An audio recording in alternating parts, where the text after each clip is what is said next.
Well, hello everyone. It's Wednesday and it is time for the Wellness Wednesday Wonderings. Thank you for joining us. I am Casey Washington and welcome. Hope you had a great Wednesday here in wherever you are. I'm here in the Midwest and we had a beautiful fall day. Yes, it was gorgeous, y'all. Just simply gorgeous. So today we are back and we're still on the topic of wellness. And today we're going to review what we talked about last time about the 8 dimensions of wellness. And then we're going to talk about the 7 principles of wellness. So I hope you can remember a little bit about what we talked about last time with the 8 dimensions of wellness. And I actually called it the 7 dimensions of wellness because I forgot one, but we're going to talk about that one today too. So, just to review the 8 dimensions of wellness are physical wellness, emotional wellness, intellectual wellness, social wellness, spiritual wellness, environmental wellness, occupational wellness, and the one that I actually forgot last time was financial wellness. And we all know, we all know if the money ain't right, we're not right. Okay? If the money isn't right, then we're not right. If you don't have money to pay your bills and pay your rent, have food on your table, a roof over your head, and just money to make ends meet, then financially, you're not doing well. And it affects everything else. So, yeah. So, those were the 8 dimensions of wellness: physical, emotional, intellectual, social, spiritual, environmental, occupational, and financial. So let's move on. So I'm glad that people are actually, if you're not on live today, people are watching. And some people have said to me, oh, wow, I never just knew that there were so many aspects of wellness. We always think of wellness as how we're feeling, mostly how we're feeling physically and how we're feeling emotionally. Yes, so I was that way too, but I'm learning as you learn. Now let's talk about the definition of wellness, since people have this perception of it only being physical or emotional. But let's just talk about the definition. And this is from the National Wellness Institute. That's my source. And they say that wellness is an active process through which people become aware of and make choices toward a more successful existence. And I will say it one more time. This is the definition per the National Wellness Institute. Wellness is an active process through which people become aware of and make choices toward a more successful existence. So, you and I, we now know that wellness is an active process and it's about us making conscious decisions and choices so that our existence here on earth is more successful. Yes. Do we make mistakes? Yes. But again, back to the topic at hand. So today we're discussing the principles of wellness. Last time we talked about the dimensions of wellness. So you're probably wondering, what is the difference between a dimension and a principle? So the teacher in me is going to tell you, the educator in me, I can't help it. I can't help it. So both are nouns. We're using both as nouns. So a dimension is a suspicious, that's that specific word. A dimension is a specific aspect of a given thing. So it's the aspect. So there are 8 aspects of wellness, the dimensions. A principle is a fundamental assumption, a moral rule, or a tenet. Okay, so today we're talking about the principles of wellness, and there are 7 of them. So starting with the first one. The first principle of is wellness is holistic.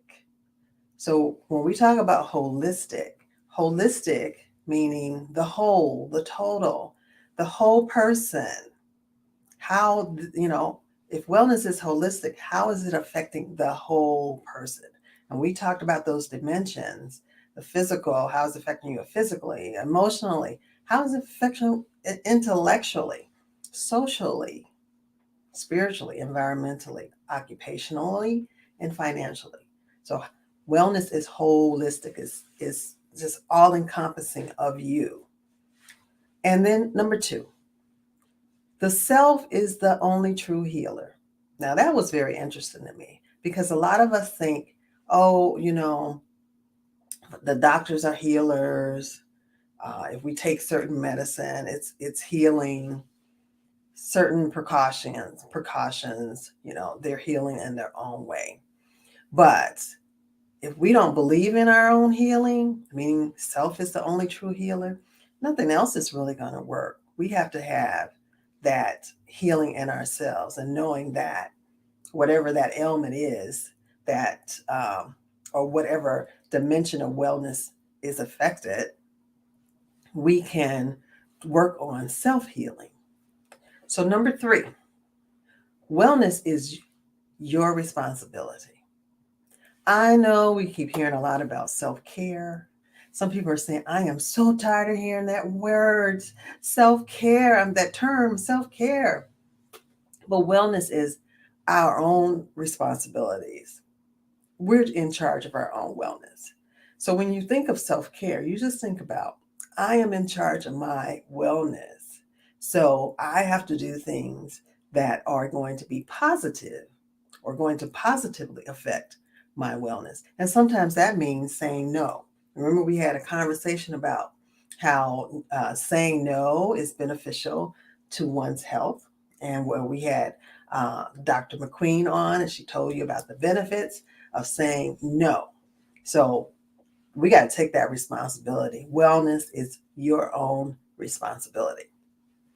Okay, number 4, positivity is empowerment.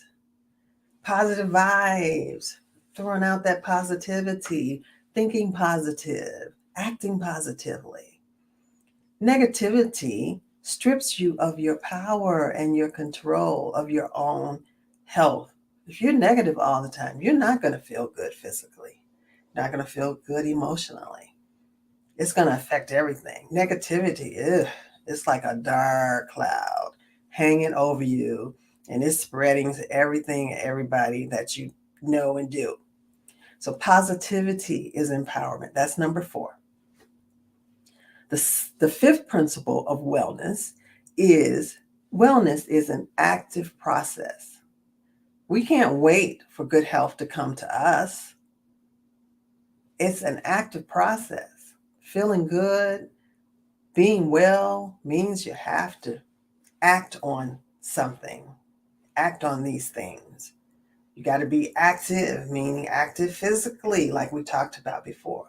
Active emotionally, so your brain, your spirit is working in the positive way.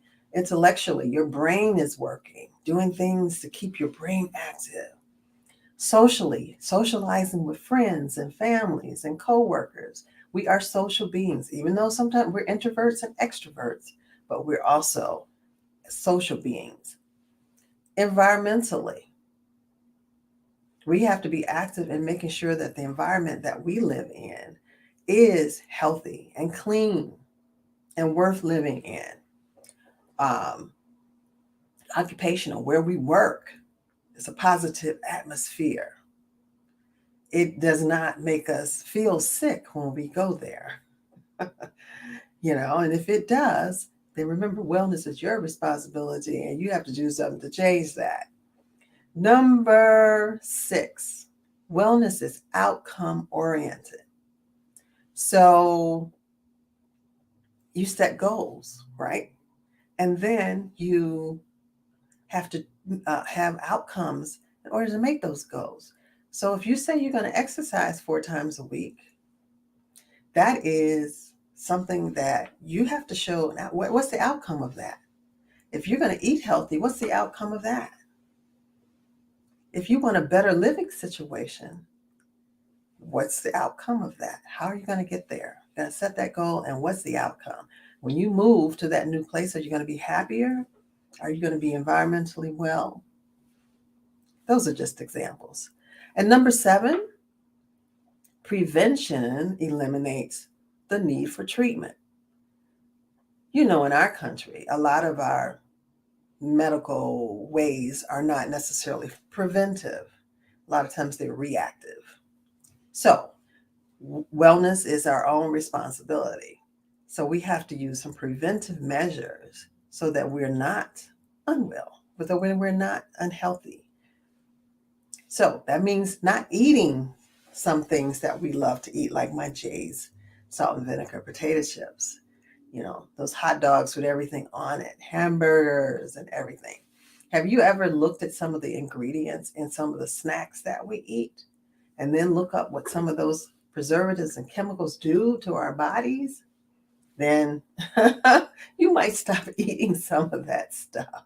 It ain't easy, but you might stop when you read that. So let's go over those principles again. 7 principles. Wellness is holistic, thinking about the whole total person. The self is the only true healer. So we heal ourselves in different ways. Wellness is our responsibility. It's not anyone else's responsibility. Right. We have a comment that says, eat clean. Yes, eat clean. It's hard. Food companies make it really hard. So you have to really make a conscious effort to eat healthy. Wellness is our responsibility. Also, positivity is empowerment. We have to remember to try to stay as positive as possible in all situations. Not saying that, we're going to be 100% there, but at least try to be positive at all costs. Wellness is an active process. We can't be inactive and expect results and expect outcomes. Like number 6 says, wellness is outcome oriented. You have to plan and do. Plan and do. We should make that a song. Plan and do. Be active. And then prevention eliminates the need for treatment. Our medical companies and pharmaceutical companies make billions of dollars. But if we use some preventative measures in our lives, in those 8 dimensions of wellness, then maybe they won't make as much money off of us. Just saying. So those are our 7 principles of wellness. Now, a couple other things I want to talk about, some fundamental principles of wellness that I think are interesting. So 1, hope. Believe you can. Believe you can do it. Believe you can do it. Then set your goals. Believe that you can do exercise 3-4 days a week. Believe that you can drink those 8 to 10 glasses of water. Believe that you're going to learn some new things, learn some new skills, learn a new hobby. Believe it, and then you set your goals. Then again, personal responsibility. We talked a little bit about that earlier. Take action towards the goals. Wellness is action oriented. Active. It's an active process. Active. 3, support. Now, we always need support, and that includes we need support in every dimension of wellness. So when you need support, don't be afraid to ask for the support and be specific about what type of support you need. Friends, family, lean on them for encouragement. The next thing is self-advocacy. Communicate your needs. Communicate what is good for you and what works best for you, especially in medical situations. You have to advocate for yourself when you're in the hospital, when you're in the doctor's office. You have to advocate for yourself when you're at work in that occupational setting. Advocate for yourself environmentally. If a place is not clean or drinking water and all those things that we're hearing about lately, you have to advocate for yourself. And then spirituality. Oh, I'm sorry. Let's go back one. The self-advocacy. communicate your needs, but also get good information, then make your decision.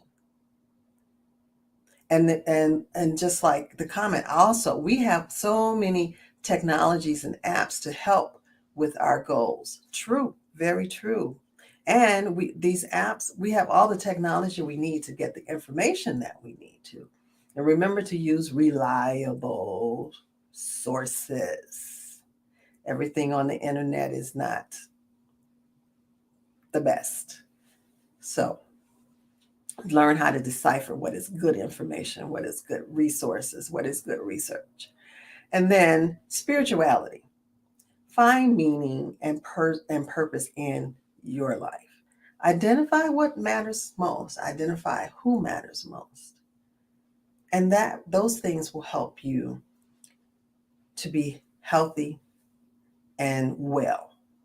So that's a lot of information. It's a lot of information. But let's go over those 7 principles one more time. 7 principles of wellness. Wellness is holistic. The self is the only true healer. Wellness is your responsibility. Positivity is empowerment. Wellness is an active process. Wellness is outcome oriented. And prevention eliminates the need for treatment.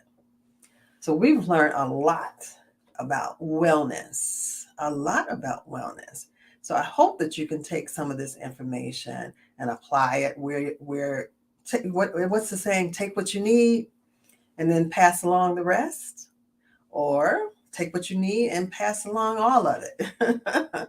Prioritize your needs. I'm getting some good comments. Prioritize your needs, not everybody else's needs, because you only have one person that you can change, and that is yourself.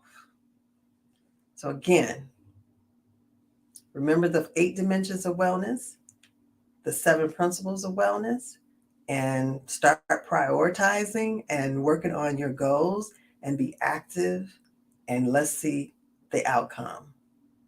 That is the Wellness Wednesday Wonderings for today. Please let me know what are some topics that you want to discuss.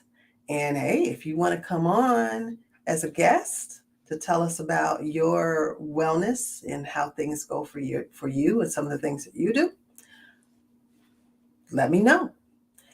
And on that note, have a great rest of the week, and we will see you all next time. And thanks for joining us. Bye-bye.